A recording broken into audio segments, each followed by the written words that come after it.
21 मे दहशतवाद विरोधी दिन आणि राजीव गांधी यांचा स्मृती दिन।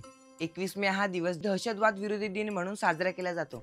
हा दिवस दहशतवादाविरुद्ध जनजागृती करण्यासाठी तसेच भारताचे माजी पंतप्रधान राजीव गांधी यांच्या बलिदानाला स्मरण करून त्यांना श्रद्धांजली वाहण्यासाठी महत्त्वाचा आहे। 21 मे 1991 रोजी तमिळनाडूमधील श्री पेरुंबुदूर येथे झालेल्या आत्मघातकी हल्ल्यात राजीव गांधी यांचा दुर्दैवी मृत्यू झाला।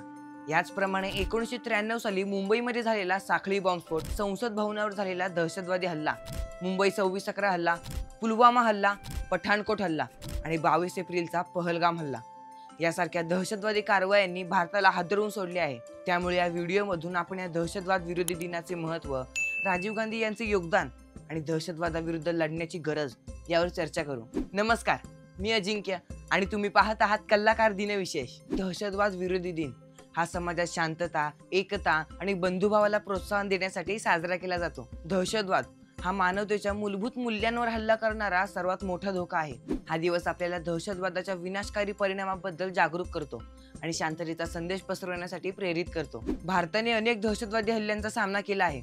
या सर्व घटनांनी दहशतवादाविरुद्ध एकजुटीने लढण्याची गरज अधोरेखित केली आहे। या दिवशी शाळा, महाविद्यालय आणि सामाजिक संस्थांद्वारे जनजागृती कार्यक्रम आयोजित केले जातात। राजीव गांधी यांचे योगदान आणि बलिदान अधोरेखित केले जाते। राजीव गांधी हे भारताचे सर्वात तरुण पंतप्रधान होते। 1984 मध्ये इंदिरा गांधी यांच्या मृत्यूनंतर त्यांनी देशाची जबाबदारी स्वीकारली।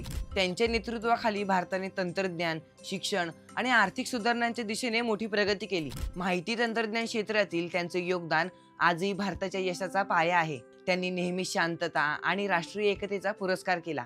परंतु 21 मे 1991 रोजी श्री पेरुंबुदूर येथे निवडणूक प्रचारादरम्यान लिबरेशन टायगर्स ऑफ तमिळ इलम LTTE या दहशतवादी संघटनेने घडवलेल्या आत्मघातकी हल्ल्यात त्यांचा मृत्यू झाला। ही घटना भारताच्या इतिहासातील एक काळा अध्याय ठरली आणि दहशतवादाच्या भीषण वास्तवाची जाणीव करून दिली। दहशतवाद ही जागतिक समस्या आहे जी कोणत्याही सीमा, धर्म किंवा संस्कृतीला मर्यादा घालत नाही।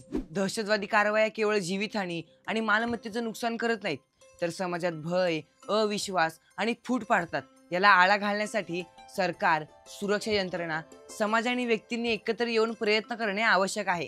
शिक्षण, जागरूकता आणि परस्पर विश्वास वाढवणे हे दहशतवादाविरुद्ध लढण्याचे प्रभावी मार्ग आहेत।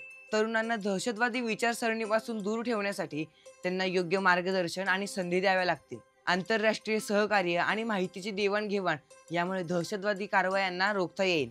भारत सरकारने दहशतवाद प्रतिबंध कायदा हा 2002 मध्ये पास केला, ज्याचा उद्देश दहशतवाद विरोधी कारवायांना बळकटी देण्याचा आहे। भारतात झालेल्या अनेक दहशतवादी हल्ल्यामुळे आणि विशेषतः संसदेवर झालेल्या हल्ल्यांच्या प्रत्युत्तरात हा कायदा लागू करण्यात आला। दहशतवादाला आळा घालण्यासाठी दहशतवाद विरोधी पथकही म्हणजेच अँटी टेररिझम स्क्वॉड स्थापन केले गेले। हे एक विशेष पोलीस दल आहे। यात भारतीय पोलीस सेवेतील वरिष्ठ असतात। या पथकाने अनेक दहशतवादी हल्ले रोखले आहेत। दहशतवाद विरोधी दिन नागरिक म्हणून आपल्यावर असलेल्या जबाबदारीची आठवण करून देतो। आपण सर्वांनी शांतता आणि एकतेचा संदेश पसरवला पाहिजे। समाजात भेदभाव, द्वेष आणि हिंसेला थारा देऊ नये। राजीव गांधी यांनी स्वप्न पाहिलेला एक प्रगत आणि एकसंघ भारत निर्माण करणे, तसेच मुंबई, पुलवामा, पठाणकोट आणि पहलगाम हल्ल्यातील शहीदांना स्मरण करणे हीच खरी श्रद्धांजली ठरेल।